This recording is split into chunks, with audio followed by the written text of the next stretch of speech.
Hey, good afternoon, everyone. Genevieve here to talk about our upcoming new moon in the sign of Scorpio. Now, this is going to be occurring on Friday, so the day after Halloween. This is November 1st. This is the Day of the Dead in Hispanic tradition. This is also the Indian holiday, the 31st of Diwali. So again, our holidays all often coincide with other religious and cultural holidays and celebrations all around the world. And they usually coincide with either a new and a full moon that represents that season. And what season is it, baby? It is full on Scorpio season. This chart is all about that, heavily weighted in air. We're dealing with a grand water trine again, which we talked about during our last video of the full moon. Grand water trine is still in full effect. And so very quickly, we're going to talk about the placements of all the signs again. So with the new moon, what does that mean? It means the moon and the sun are in the same sign. And this instance, it is Scorpio. We also have Mercury in Scorpio for this full moon. We have Venus in Sagittarius, Mars in Cancer. We have Jupiter in Gemini. We have Saturn in Pisces, Uranus in Taurus, Pluto in Capricorn. We also have Lilith still in Libra, Chiron still in Aries. The fortune of this chart is Aquarius, and the vertex is Libra.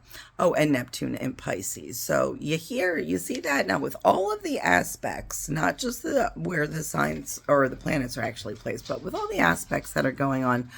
This is definitely a Scorpio signature horoscope chart. There are 16 aspects to water signs with this chart, all right? So water everywhere, at least in astrology right now. We definitely are in desperate need of some more rain. So, hey, water signs, hey, Scorpio energy. You did give us a little bit of a drizzle on Saturday morning, which was not nearly enough, but it helps. But we definitely could use a whole lot more of that. Everything is dry.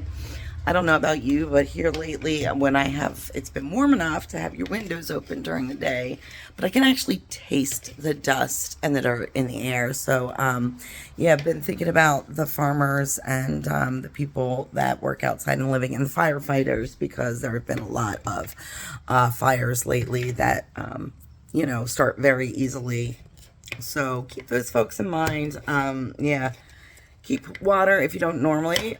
You're probably feeling especially dehydrated now. New moons are also going to make you feel that way.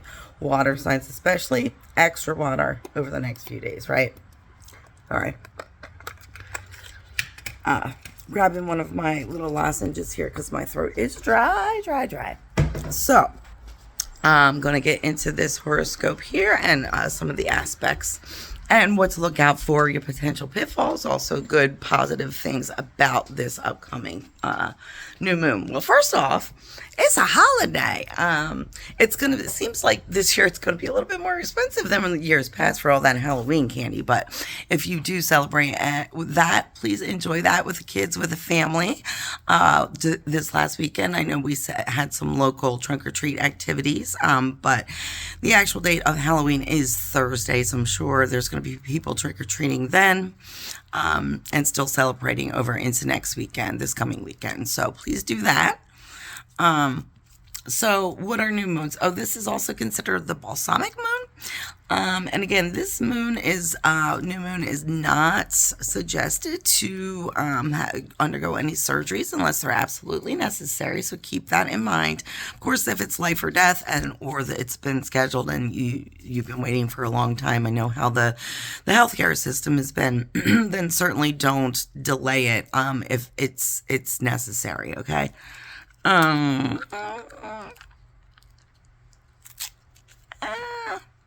Even this is stuck. There we go. Sorry about that, guys. A little pause there for you. All right, so let's get into this. Again, handwriting my notes. And, of course, after the video, I will share the aspect wheel as well as the detailed wheel of the horoscope for this new moon. So, okay, we have, of course, when the sun and the moon, it's a new moon, they are conjunct. That means they are right next to each other. This is giving us a great time for closure, for transformation. We're going to delve into our feelings right now. Clear thinking and judgment, creative mind and confidence, right? Really, really good qualities of the Scorpio. So there is a tendency during this time too, though, for people who just never forget anything that's been done to them, positive, negative, or whatever. They do not forget. So if that is you, it can be a good thing, but it also can be a very kind of work to your detriment, because there are things you're hanging on to that you need to let go of. It can be difficult. It's wise, to remember good things, good experiences with people, or good experience that you've had. It can be helpful to remember negative, just so as long as you don't repeat it. But hang on to that thought for just a minute. So the sun and moon right now are trine Saturn. Saturn is in Pisces. So this is where our hard work ethic, responsibility comes in. Be careful at this time to not be too hard on yourself, though, because generally this influence is going to make people very hard on themselves, which then can bubble over into making people hard on others as well.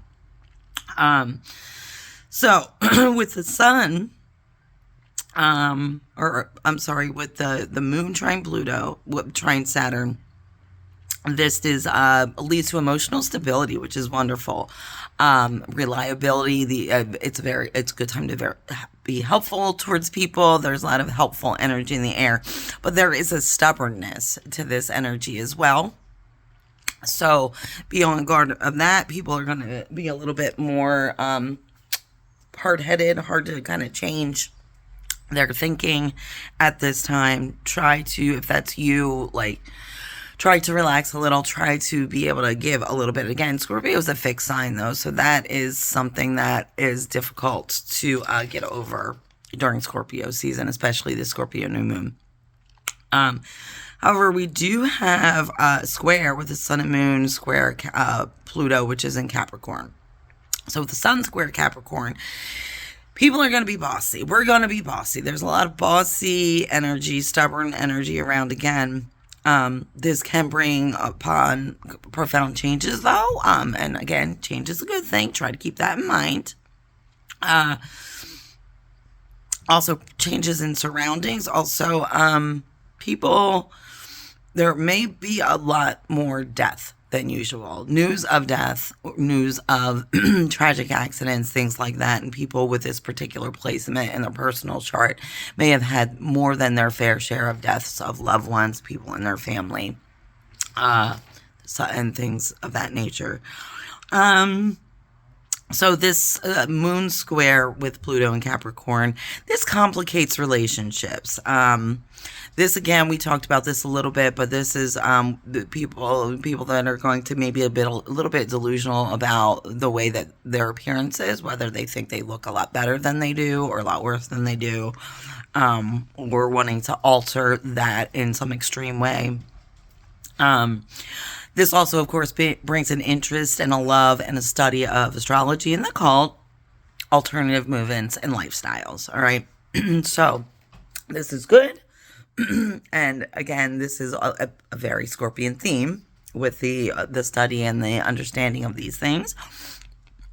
Just don't get too entrenched in it and stubborn and rigid in your thinking. Be prepared to look at and take in evidence of contrarian things. Okay, so we have the sun, Mercury now. We're going to move on to Mercury. Mercury is also in Scorpio. This is something to really watch out. When the communication planet is in the sign of Scorpio, this brings on people that are very revenge driven, okay? They use art and mysticism to help to sort out a lack of reconciliation in their personal life. So for whatever reason, this brings on some things that are just unable to be reconciled, conversations that are not able to be had, and never will be. And so then channeling that kind of confusion, maybe that anger or whatever, into something artistic, mystic, Um, a lot of people are going to see you as a threat at this time, okay? You're going to see people come in from nowhere that you thought were friendly to you that actually are not. They see you as a threat. This is also going to give people the ability to see through the intentions of other people, especially people in positions of power at this time, all right? Finally, some veils are going to be lifted. Some things are going to be pulled back. Wool is going to be removed from people's eyes, and they're going to see people for who they actually are. A lot of people lately actually have come out right and said exactly who they are. And there's some people that have been under a delusion that that's just a joke, or that's just an extreme example, or people blowing things out of proportion. And now that delusion is going to vanish, and you're going to realize, no, this is exactly the type of people in power that you're dealing with. This energy is also very good for people that are psychologists and politicians and detectives, all right? It's really going to help you do your job. Now, Mercury right now is square Mars, which is in Cancer. So this is going to give us all the ability to act fast, practical, and analytical in our thinking, okay? Which is very good. However, Mercury is opposite Uranus in Taurus. So this again is going to lend to those extreme views, need for independence, and kind of forcing your opinions on other people. Very reluctant to compromise at this time. It actually likes and thrives off argument, right? So this energy is definitely going to be a lot of that. Any last minute debates going on, this is the time that this is going to happen. So there is a very destructive and rebellious type of energy in this opposition. And creation does come sometimes out of destruction, but this is not necessarily a good thing at this time. Right, so be on guard for that. And if it is you, just try to channel that urge into something extremely creative and don't get pulled into the chaos. All right, we do have a trine with Neptune and Pisces with Mercury. So this is going to reinforce some intuition, artistic taste, definitely speaking and communicating, orating at this time. Although this can lend to us being a little bit too trusting, also a little bad with details and coping with practical matters. So again, my oil blend, which is Kindred Spirits, is going to help you. It's going to help you with the emotional nature of this moon. It's also going to help ground you a little bit and pull you back down to earth. We all need that from time to time. Okay, we also have Mercury sextile Pluto, which Pluto is in Capricorn. This is also going to lead to a very persuasive personalities. It's going to that active exchange of ideas and experience, which is fun. That communication, this part of this is very much fun.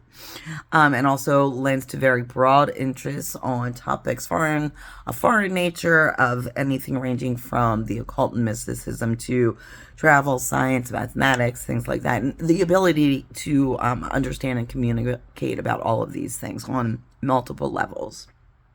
Okay. Next up, we have Venus in Sagittarius. So this is kind of a good sign. A pretty good placement for Sagittarius, but as well, or for Venus, but as well, this also kind of gives some pitfalls to watch out for. So this time, we're all going to feel very generous in love and understanding of one another, and also comprehension that going through the bad times can ultimately and will ultimately lead to better times and better things to come on the other side. So just kind of staying there and staying steady and working through the troubles together. However, sometimes people with this placement and have this tendency, and also beware for this, for settling for maybe an unideal, not the perfect match for them, just because it's more stable, it's more secure. Watch out for that. If you're young, especially, this is the time, if you've already done this when you were young, or if you're young now, this is the time to kind of explore that travel, that wanderlust, that multiple relationships with people of different personalities, so that you can get that out of your system. And then as you get older and wiser in life, exactly you've chosen the right partner. And then it's not settling. It's knowing, hey, I've explored everything else that pretty much is out there, and this is what I truly want and need in my life. So Jupiter is in opposition to Gemini like it was during our last full moon. Again, this is going to lead to an emotionally demanding nature, a kind of an inability to maintain friendships, and this is going to give an ambitiousness, which is great. However, in this placement, watch out for trying to devote too much time and energy in what you lack talent in. All right. These people, this energy can lead to people really kind of forcing themselves or trying to force their gifts upon other people. Nobody else really cares or wants that. So be on the lookout for that. And then also, yeah, this can lead in difficulty to get along with other people because of that kind of forcefulness, that over ambitiousness. And also watch out for overspending on luxury items right now. Your wallet will thank you if you just hide it for the next few days with this aspect. So again, Venus is square Saturn and Pisces right now. So this is going to bring on a little bit more restraint and reservation in your behavior and usually this might be because of a lack of bad parenting or a poor upbringing that forced you to be a little bit more reserved and cautious or have a fear of authority. Not saying that a healthy fear of those things and caution is not a good thing, but this is kind of, is it unfounded? Is it irrational?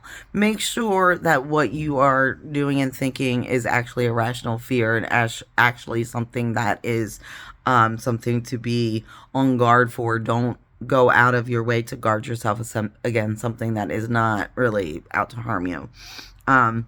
There is a fear of loss at this time, maybe possibly of marriage. And again, this highlights possibly marriage for security. These irrational fears of unemployment, poverty, things like that. What are they stemming from? And again, Scorpio season is time to get down and dig down into the mysteries and find out why you might be feeling this way. Uncover all of that because it's not all rational. For some people, it certainly is. And those are usually the people that don't really care and do whatever they want with it, regardless of what rules are and whatever. That's not what we're focusing on right now. Those people, I mean, yours is coming. Just wait. So next we have Mars in Cancer. Now this again is going to lend to this emotional, moody, and difficult atmosphere to this time. Difficulty in expressing desires. No one really knows what you want, so you need to learn how to communicate that at this time. You're rarely going to get what you want if you don't know how to rationally communicate it. Let the loved ones, let the people around you know what it is that you need and you want. Don't take too long to decide and focus on your goals. Decide what goals you want because the opportunity will pass. This again is the time to help. This is going to help discover and uncover people's hidden secrets. So there is an energy that's going to make it difficult to communicate emotionally. People are going to be able to do that on especially water signs at this time on that level. Mercury is trine Scorpio. These are aspects that we've dealt with before. So I talked about this earlier. And of course, opposite Capricorn. There is definitely a stubborn, determined bent to all this that leads to sharp judgment, which can then hurt people's feelings. Believing in yourself, absolutely, and huge life changes. So be careful in your sharp judgments. Be careful in your sharp tongue and words because, you know, you can always change your mind. You can't change what you've done and what you've said to people. And be open to people giving you feedback, giving you critique, and tweaking what it is that you're trying to do at this point. And none of us are foolproof or fail-proof, so try to stay humble as well. You know, Jupiter is in Gemini. We went over that. We talked about all those aspects. Now, these outer planets, again, they're all in opposition. We mentioned that before. So those aspects and those things we talked about with those outer planets, with Pluto and Capricorn, Neptune, in Pisces, Uranus and Taurus, Saturn and Pisces, all of that's the same energy that's been going on for the last few months here since this these retrograde movements, okay? So that is, we are at 20 minutes already. I know, I talk a lot. There's a lot to know, there's a lot to learn, and if you're interested in astrology, that's what you're here for. So thank you for tuning in. I want to thank everyone that I spoke with, networked with, connected with over the last market that we had on Sunday. We had a great turnout. We have 2 more. The next one is November 10th and the last one is November 30th. I want to thank all my reoccurring customers. Again, my blend for this new moon is called Kindred Spirits. You can buy it in downtown Milford at Stone and Sage if it did not sell out over the weekend. I also have a few in stock personally, so contact me directly. You want to definitely sage, meditate, and diffuse oils at this new moon. This is a time you're going to be feeling a little unsteady emotions. You might be short-tempered. You might be moody. You might be emotional. All the things that we talked about. So ground yourself. Get lots and lots of rest. Drink lots and lots of water. And stick to what you know that you need to do. Your mind has probably already been made up about certain upcoming things, so don't let anyone sway you if you know what you're doing is right. If you believe that you may have been misled, don't be too hard on yourself. But now it's time to forgive yourself, but then do the right thing. All right, we'll see you the next time at our full moon in Taurus. Bye. Go vote.